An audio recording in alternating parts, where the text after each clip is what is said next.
segundo João, capítulo 1. Meus irmãos, a palavra advento vem do latim adventus e significa chegada. Adventus, toda palavra em latim comunica certa solenidade, certa reverência. Fico imaginando como é que não é batata frita em latim, deve soar solenemente, não é? O tempo do advento é o primeiro período do ano litúrgico cristão. O advento é caracterizado pela reflexão e pela lembrança da primeira vinda de Jesus em Belém e também pela prontidão, expectativa santa, esperança relacionadas à segunda vinda de Jesus no futuro escatológico. No sentido de compreendermos mais desse advento, dessa chegada, eu gostaria de chamar a atenção de vocês para as preciosas lições que a gente pode e deve aprender com o capítulo 1 do Evangelho de Jesus segundo João. Curiosamente, o quarto evangelho não faz referências a anjos, magos, pastores, estrelas, manjedoura. Ou seja, o evangelista João ignora ou pressupõe esses detalhes a respeito do nascimento de nosso Salvador Jesus. Vamos lá, João capítulo 1, nós vamos ler o verso 14 somente. E faremos isso juntos. Vamos lá? E o Verbo se fez carne e habitou entre nós, cheio de graça e de verdade, e vimos a sua glória, glória como do unigênito do Pai. O verso 14 do capítulo 1 do Evangelho de João traz consigo informações que vêm sendo oferecidas desde o início desse capítulo a respeito do Verbo. A palavra verbo, tão presente, tão frequente, tão regular no capítulo 1 do Evangelho de João, é a tradução do termo grego logos, que também pode ser traduzido por palavra. No princípio, declara João, era o verbo. No princípio era o logos. No princípio era a palavra. Assim como as nossas palavras revelam quem nós somos, Jesus Cristo é a própria palavra que revela o próprio Deus. No primeiro capítulo do Evangelho de João, no prólogo do Evangelho de João, o evangelista faz diversas afirmações a respeito desse verbo divino, desse verbo eterno. A primeira afirmação que o evangelista faz é que o verbo é Deus. O verso 1 declara, no princípio era o verbo, e o verbo estava com Deus, e o verbo era Deus. Ou seja, há entre as pessoas da Trindade um relacionamento eterno e pleno. Há entre Pai, Filho e Espírito Santo um relacionamento eterno e pleno. A segunda verdade que o evangelista comunica a respeito do verbo aqui é que toda a criação depende dele. Versos 2 e 3, ele estava no princípio com Deus. Todas as coisas foram feitas por intermédio dele, e sem ele, nada do que foi feito se fez. João escolhe as suas palavras com atenção e intenção. É bom que se registre isso. O evangelista João escolhe as palavras com atenção e intenção. A palavra grega, logos, traduzida por verbo, era muito frequente na antiguidade. A palavra apontava para o princípio que dá forma ao mundo material. Um dos grandes questionamentos dos antigos filósofos era o seguinte: qual o elemento que trouxe à existência todas as coisas? O mundo e tudo que há. Será que isso daí veio do fogo? Será que isso veio da terra? Será que isso veio do ar? sem um consenso, sem uma resposta definitiva, desenvolveu-se o conceito do logos, do verbo, de um elemento real, porém desconhecido, e que trouxe à existência todas as coisas. Pretendendo oferecer respostas às perguntas do seu tempo, João sabiamente declara: o verbo, esse elemento aí que vocês não conhecem, e que trouxe todas as coisas à existência, o verbo é o Filho de Deus, o verbo é Jesus. Toda a criação, declara João, foi feita por meio do verbo, por meio de Jesus, juntamente com o Pai e com o Filho. Tendo em vista que Jesus veio para revelar o Pai, pode-se afirmar que a obra da revelação começou na criação, visto que a criação revela a Deus. Os céus proclamam a glória de Deus e o firmamento anuncia as obras das suas mãos. Início do Salmo 19. A terceira afirmação que João faz acerca desse verbo eterno: a vida está nele. Início do verso 4, a vida estava nele. Vida em oposição à morte é um tema muito especial, muito caro e muito presente na teologia de João no seu evangelho. Meus irmãos, para haver vida, não sou cientista não, posso estar equivocado, mas vou me aventurar. Para haver vida, nós precisamos de luz. Se o sol se apagasse, as coisas morreriam. Nós precisamos de ar, nós precisamos de água, e a gente precisa de comida. Bem, João afirma que Jesus é tudo isso. A vida estava nele e tudo que é necessário para a vida, Jesus dá.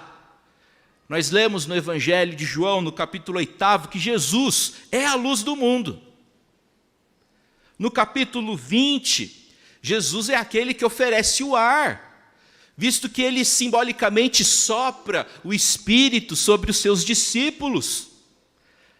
No capítulo 4, Jesus Cristo é aquele que pode oferecer água viva. E finalmente, no capítulo 6, Jesus é o pão da vida. Tudo que se faz necessário para haver vida, Jesus Cristo oferece, Jesus Cristo dá de graça e plenamente. A vida estava nele, a vida está nele. A quarta verdade que João ensina a respeito do verbo: o verbo é a luz do mundo. O verso 4 prossegue: a vida era a luz dos homens. Assim como na primeira criação, todas as coisas começaram com aquele imperativo divino: haja luz, e houve luz, declara Moisés no livro do Gênesis. Assim como a primeira criação começa com a luz, a nova criação que é feita em Cristo e por meio de Cristo também começa com a luz do céu que entra no coração do crente, dissipando todas as trevas. A quinta verdade que o evangelista comunica a respeito do Logos eterno, a respeito da palavra encarnada: o verbo salva. Jesus Cristo é o Salvador bendito, versos 12 e 13. A todos quantos o receberam, deu-lhes o poder de serem feitos filhos de Deus, a saber, aos que creem no seu nome. Esses não nasceram do sangue, nem da vontade da carne, nem da vontade do homem, mas de Deus. Os que creem em Cristo foram feitos filhos de Deus. João está ensinando: os que creem foram transformados pelo próprio Deus em filhos dele. A palavra empregada aqui em João capítulo 1 comunica a ideia de ser nascido, ou seja, a palavra está na voz passiva, é obra de Deus o novo nascimento. O novo nascimento não é consequência de herança religiosa ou de classe social. O novo nascimento é obra de Deus. Só depois do oferecimento de todas essas informações é que nos é dito pelo evangelista João que esse verbo tão glorioso, esse verbo que é Deus, esse verbo que está presente na criação, sustentando a criação, esse verbo que é vida, que é luz e que salva, só depois do oferecimento dessas informações é que o evangelista declara que o verbo se fez carne. O verbo se fez carne. O Filho eterno de Deus, o Todo-Poderoso, o Onipotente, o Onisciente, se fez carne. Jesus Cristo fez-se menino, nasceu em extravagante simplicidade, entrando na história e interferindo no mundo para salvar aqueles que haveriam de nele crer, por meio de sua vida e por meio de sua morte, bem como por meio de sua gloriosa ressurreição. O Verbo se fez carne. Na época da redação do Evangelho de João, provavelmente João foi o último livro do Novo Testamento a ser redigido. Possivelmente o Evangelho de João fora escrito na última década do primeiro século, ano 90, depois de Cristo. E nesse período havia uma heresia chamada de docetismo, que afirmava que Jesus não havia tido um corpo físico. Para combater essa heresia, o apóstolo João afirmou que Jesus Cristo, o Verbo eterno, se fez carne, isto é, Jesus Cristo é verdadeiro Deus e verdadeiro homem concomitantemente. A heresia docetista já não é mais uma ameaça, mais um problema para os cristãos contemporâneos. Todavia, muita inverdade, muita mentira ainda continua a ser dita e anunciada a respeito de Jesus Cristo. Meus irmãos, a nossa fé, a fé cristã, gira em torno da afirmação de que Deus se encarnou, assumindo forma histórica numa pessoa chamada Jesus Cristo. Deus em Cristo tomou sobre si a totalidade da situação humana. É importante que a gente compreenda isso. Jesus Cristo assumiu a totalidade da condição humana. Ser gente, ser humano, é estar exposto a uma série de situações. Bem, Jesus Cristo assumiu para si a totalidade da condição humana, toda a revolta, toda a rebelião, toda a miséria, todas as emoções desajustadas, todas as angústias que caracterizam a nossa vida, Jesus Cristo assumiu na cruz. Jesus Cristo assumiu também por ocasião de sua encarnação, ao fazer-se um de nós. Jesus encarnou, isto é, tornou-se um de nós. E ser homem não exigiu o abandono da sua divindade. Permanecendo o que era, a saber, verdadeiro Deus, Jesus Cristo tornou-se o que ainda não era, a saber, verdadeiro homem. Gente, o Deus das alturas é também o Deus das profundezas. O Deus da santidade é também o Deus da miséria. O Deus das grandes coisas, o Criador de tudo que há, do cosmos, do universo tão complexo. O Deus das coisas grandiosas é também o Deus das coisas pequenas. Deus aceita sobre si a totalidade da condição humana, identificando-se com os problemas desse mundo. O Verbo se fez carne. E o Verbo que se fez carne, declara João, habitou entre nós. João volta aqui ao tempo do tabernáculo. O tabernáculo era um expediente do Antigo Testamento, uma grande tenda que era armada no deserto durante o tempo da peregrinação do povo do Senhor. E o tabernáculo tinha uma expressão muito simbólica, era a presença do Senhor com o seu povo. Assim como por meio do tabernáculo Deus manifestou a sua presença no deserto, em Cristo Deus mostra o seu interesse e a sua presença entre os pecadores. Meus irmãos, a encarnação não admite fuga. Quem fez essa afirmação foi o então reverendo Rubem Alves, escrevendo um artigo em 1962. A encarnação não admite fuga. Jesus Cristo se encarna e ele não faz isso para desencarnar depois. A encarnação não admite fuga. E a encarnação existe em função de uma missão. E qual era a missão de nosso Senhor? Comunicar o amor de Deus aos homens pecadores. Ao descer dos abismos da miséria humana, Deus está olhando para a realização do seu eterno propósito de amor. A missão de Jesus foi encarnacional. Ele armou a sua tenda entre nós. Jesus Cristo fez-se homem e conviveu com os homens. É possível que às vezes a gente, no afã de nos aproximarmos de uma pessoa, que a gente até dê o primeiro passo, que a gente até dê um sorriso. Mas é possível que às vezes a gente não se esforce adequadamente para nos relacionarmos adequadamente com essa pessoa. Jesus Cristo se encarnou e ele efetivamente habitou nesse mundo para comunicar o amor do Senhor. E isso nos conduz à seguinte reflexão: nós conseguimos habitar em outros mundos? Nós conseguimos conviver com outras pessoas? Com gente que pensa de forma diferente, dessemelhante? Nós temos essa habilidade?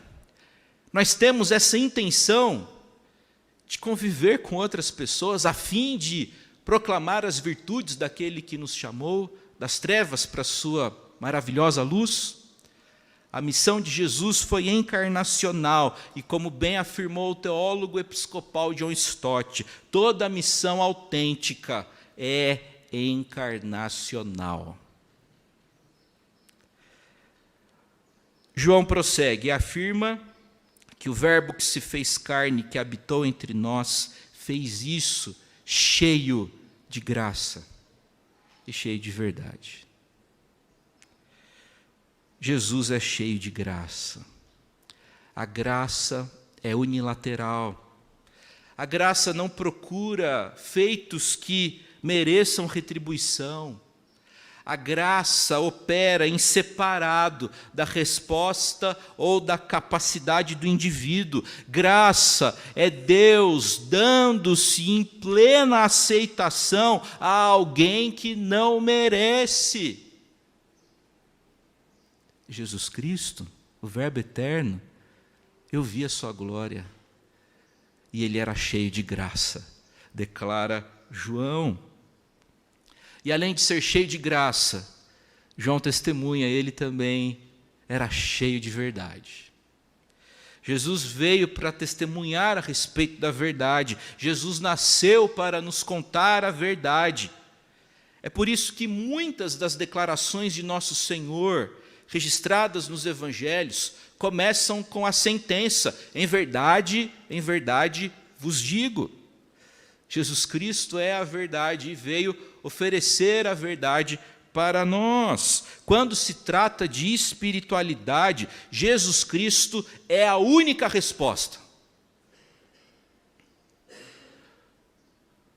Num mundo que preza tanto o diálogo, e eu estou aqui também defendendo a ideia do diálogo, da conversa, mas isso simplesmente não se aplica à questão da solução do problema espiritual que o homem tem, porque a única alternativa para reconciliar o pecador com o Senhor é Jesus. Jesus é a verdade. A literatura joanina quer convencer seus leitores a respeito do fato de que Jesus Cristo é a verdade, verso 17 do capítulo 1. A lei foi dada por intermédio de Moisés, a graça e a verdade vieram por meio de Jesus. Eu sou o caminho, a verdade e a vida, João 14,6. 1 João 5,20, também sabemos que o Filho de Deus é vindo e nos tem dado entendimento para reconhecermos o verdadeiro. E estamos no verdadeiro, em seu Filho Jesus Cristo. Este é o verdadeiro Deus e a vida eterna. João encerra o versículo 14, declarando: vimos a sua glória, glória como do unigênito do Pai. João reconheceu a glória de Jesus. João reconheceu a divindade de Jesus. Você já reconheceu essa glória de Jesus? Esse tempo de preparação para o Natal, que a igreja cristã denomina de advento, essa estação do advento é tempo para reconhecermos a glória de Jesus. E há muita glória na encarnação e no ministério público de Jesus Cristo. Jesus fez-se homem, o Verbo se fez carne para nos reconciliar com o eterno Deus por meio de sua vida e morte. O fato de o Deus eterno e santo e onipotente se preocupar comigo e com você deve despertar em nós grande alegria, contentamento e confiança. Ademais, essa verdade também deve nos conduzir a compartilharmos com todos a respeito dessa boa notícia. Que nesse período do advento, que os nossos corações, que a nossa alma se alimente da palavra do Senhor e que em santa expectativa a gente cresça espiritualmente para a glória do Senhor. O Verbo se fez carne. Jesus Cristo se humilhou para nos reconciliar com o Senhor.